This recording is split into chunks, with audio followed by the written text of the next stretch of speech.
da muchísimo gusto saludarlos a nombre de este gran equipo. Yo soy Abril Osorio Ortiz y le doy la bienvenida a este espacio de información 100% medioambiental. ¿Qué le parece si comenzamos?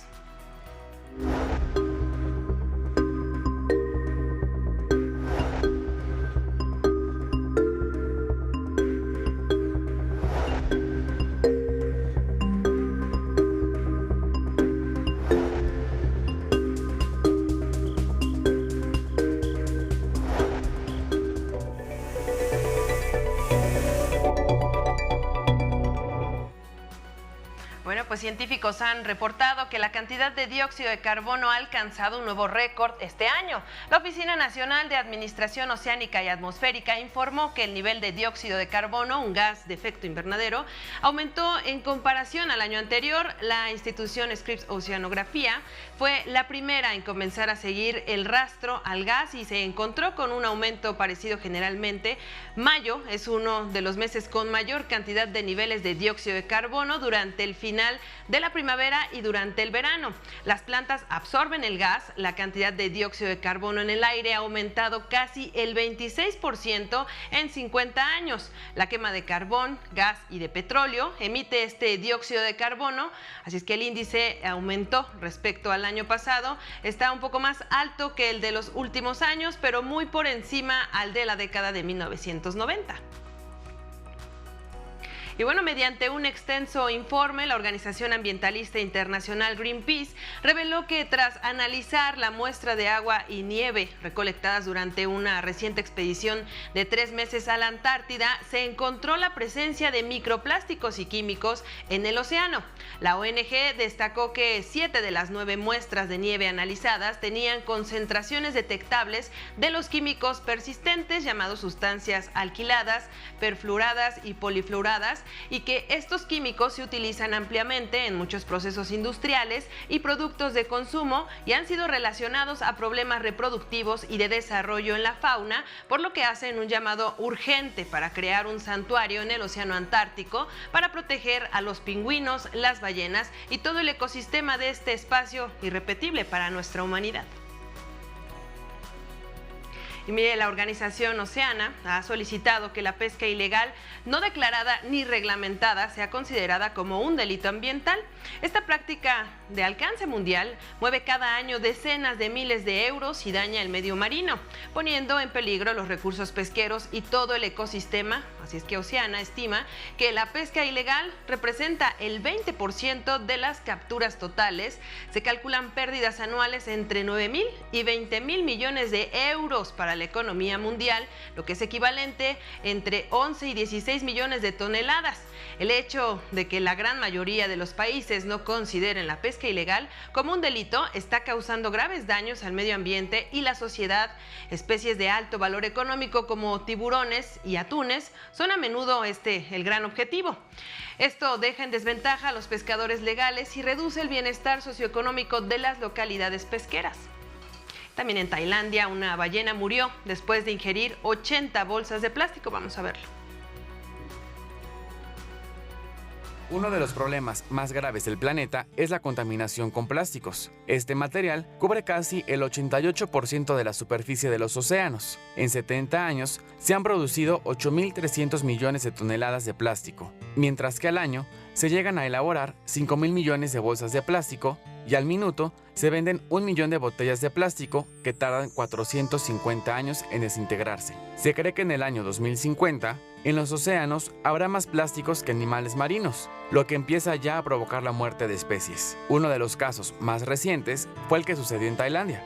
Una ballena de casi 10 toneladas fue encontrada moribunda muy cerca de la frontera de Malasia. Días después, perdió la vida por vómitos y convulsiones. Sufrió una obstrucción intestinal por haber comido 80 bolsas de plástico. Minutos antes de su muerte, el cetáceo logró expulsar 5 de ellas. En la autopsia, se dio a conocer que el peso de las 80 bolsas era de 8 kilos, que impidieron que el animal pudiera ingerir algún alimento nutritivo. Pasó 5 días de lucha por sobrevivir en océanos plagados de basura. Tailandia es uno de los países a nivel mundial que más consume bolsas de plástico, y al menos 300 especies marinas como ballenas, tortugas o delfines mueren cada año. Greenpeace ha denunciado que 8 millones de toneladas de basura terminan en los océanos todos los años y se pueden encontrar billones de bolsas o restos de plásticos. Otros contaminantes comunes son los plaguicidas, herbicidas, fertilizantes químicos, aguas residuales y plásticos que causan la muerte de animales marinos. Bueno, desde abril pasado, un equipo de alrededor de 30 personas se han dedicado a la limpieza del Monte Everest y retiraron más de 8 toneladas de residuos. De ellas, más de 2 toneladas corresponden a heces humanas y un equipo, de estos equipos de alpinismo. El grupo mencionó que mientras más suben, menos basura doméstica encuentran, pero sí más objetos como cilindros de oxígeno, tanques de gasolina y tiendas de campaña. La Asociación de Montañismo de Nepal alertó sobre las grandes cantidades de excremento humano que se congelan y no se descomponen. Manifestó su preocupación por la contaminación que pueden estas generar y el riesgo sanitario por la acumulación de esos desechos. Bueno, platicamos con la doctora Leticia Merino Pérez del Instituto de Investigaciones Sociales de la UNAM. Ella es coeditora de la Agenda Ambiental 2018 y asegura que tras el análisis elaborado por un grupo de investigadores de varias universidades del país y de ONGs, a las plataformas de los candidatos a la presidencia se dieron cuenta que son muy débiles en las propuestas en materia ambiental y hacen un llamado a que consideren la importancia del tema, pues aún es un buen momento para que lo hagan. Vamos a verlo. Dentro de este análisis que ustedes han realizado a las plataformas y propuestas, ¿cómo podría calificarla en el tema ambiental? Pues muy incipientes. Yo creo que no hay información, no tiene relevancia y se deja a un lado. Semarnat en este sexenio el presupuesto ha disminuido en más del 50%. El presupuesto no es el único indicador, sino calidad.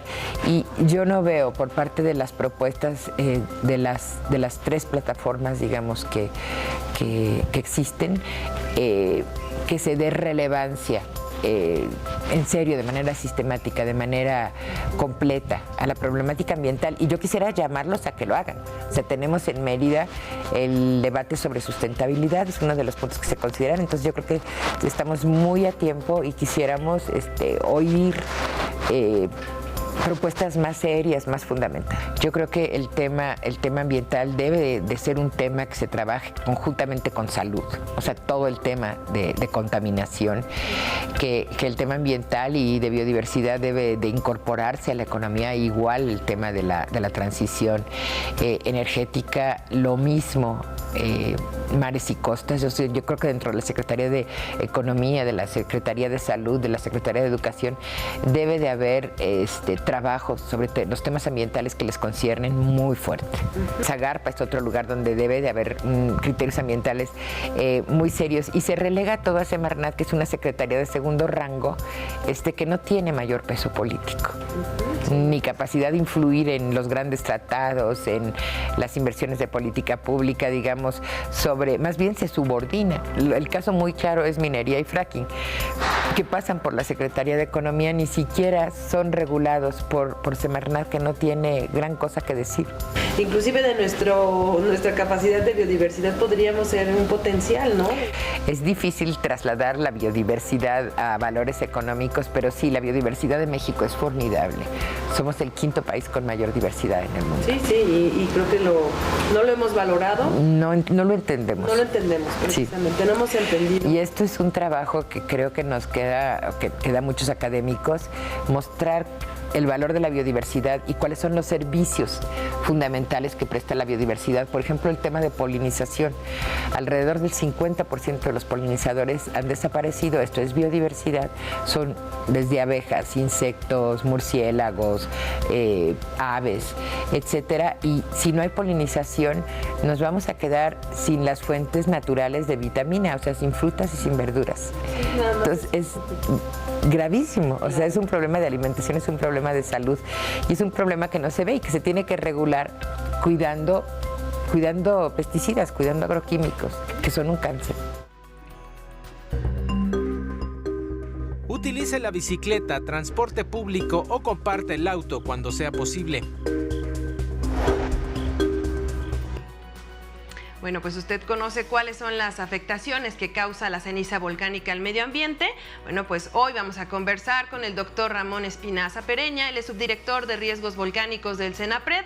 Muchísimas gracias por esta comunicación con nosotros. ¿Qué tal? Buenos días, Abril. Bueno, adelante. Muchísimas gracias por esta conversación con nosotros.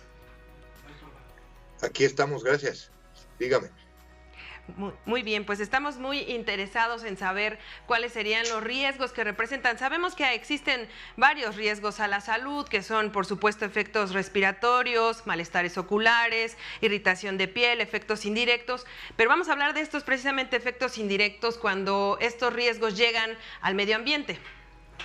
Si estamos hablando de las cenizas volcánicas, efectivamente las cenizas volcánicas pueden producir bastante daño a la salud, en particular si son respiradas y son partículas muy, muy finas. Por eso es importante usar tapabocas y toda una serie de otras recomendaciones que publicamos en el CENAPRED, como por ejemplo no usar lentes de contacto, tapar todos los recipientes de agua para evitar que se contaminen, de preferencia no hacer actividades al aire libre, etcétera. Sí, sin duda importante información la que nos brinda, sobre todo porque, bueno, tengo entendido que de estas molestias que generan a la salud se deben a que, bueno, tienen un recubrimiento ácido, una película ácida que es la que hace pues más riesgoso para nuestra salud estas partículas de las cenizas volcánicas. Bueno, en realidad lo más peligroso de las cenizas es que son esencialmente fragmentos de roca muy pequeñitos, que por lo tanto son sumamente irritantes. Entonces eso es el problema que producen en la piel, en los ojos, etc. Adicionalmente, en ocasiones pueden estas partículas estar recubiertas de algunas sustancias químicas, gases en particular, que se pegan a la superficie de la ceniza y también pueden ser dañinas, como cloro, flúor, etc. Es importante también comentar esto de por qué también se contaminan muchos de las fuentes de agua, como son los tinacos, cisternas, pozos. Es necesario que las cerremos, ¿no? Que las mantengamos apartadas o bien tapadas. Sí, que queden cubiertas para que la ceniza no caiga sobre ningún depósito de agua. También para el caso de la comida para los animales, es importante que se cubra, que no se contamine con la ceniza. Sí, otra cosa importante también es no mojarlas. ¿Por qué nos recomiendan siempre no mojarlas? ¿A qué se debe? Bueno, lo que pasa es que el agua mezclada con la ceniza, pues lo que va a hacer es darle mucha más consistencia y va a ser mucho más difícil retirarla. La podrían hacer, tengo entendido que húmeda aumenta más del doble que su peso en seco. Pues depende de la cantidad de agua que se le añada y del el volumen de la ceniza. Efectivamente, cuando uno le añade agua a la ceniza, pues se vuelve mucho más pesada la mezcla. Entonces es importante cuando uno va a retirar la ceniza de los techos de las casas, por ejemplo, para que no se colapsen los techos de las casas. Ahora bien, esta ceniza volcánica, ¿qué efectos tiene en el medio ambiente? Depende totalmente de la cantidad. Cuando son cantidades relativamente pequeñas, como estamos acostumbrados a ver, por ejemplo, en el Popocatépetl, pues en realidad no tienen ningún efecto dañino y hasta podríamos argumentar que tiene un efecto benéfico en cuanto a que,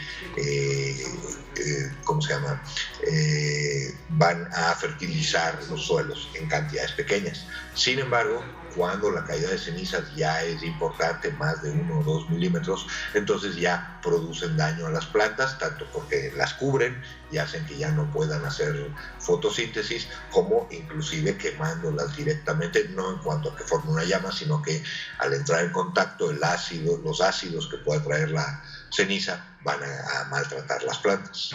Ok, muy bien, doctor. Aparte hay un tema importante que a lo mejor usted nos podría ayudar a saber si es verdad o a qué se relaciona esta información. Aseguran también varios investigadores que debido a las propiedades que poseen estas cenizas volcánicas, pasadas las emergencias, por supuesto, también se pueden convertir en un buen fertilizante. Efectivamente, pueden contener algunas sustancias que en cantidades pequeñas, insisto en esto, pueden ayudar a fertilizar ligeramente los suelos. Pero claro, si le empezamos a echar cantidades importantes, pues ya todo exceso es malo. Sí, porque según yo leía, estas partículas cuentan con propiedades químicas y minerales que son, beneficiosas también para sobre todo para plantas de maceta. Sabía yo que eran donde más podría funcionar. Pues doctor, yo le agradezco muchísimo la información que nos brindó. Invitamos también a la gente a que vaya a sus redes sociales, en donde ustedes tienen una amplia lista de recomendaciones en caso de que haya ceniza volcánica en las regiones, sobre todo estas importantes recomendaciones para evitar riesgos a nuestra salud. Gracias, doctor, por estar con nosotros, y si me ayuda compartiendo sus redes sociales o su página donde podemos ingresar. Claro que sí, es la página www.gov/Senapred. Pues muchísimas gracias, doctor, que tenga un buen día. Igualmente. Bueno, pues con esto vamos a hacer un corte y regresamos con un dato muy interesante. ¿Usted sabe cuál es la montaña más alta del planeta? Al regresar se lo decimos.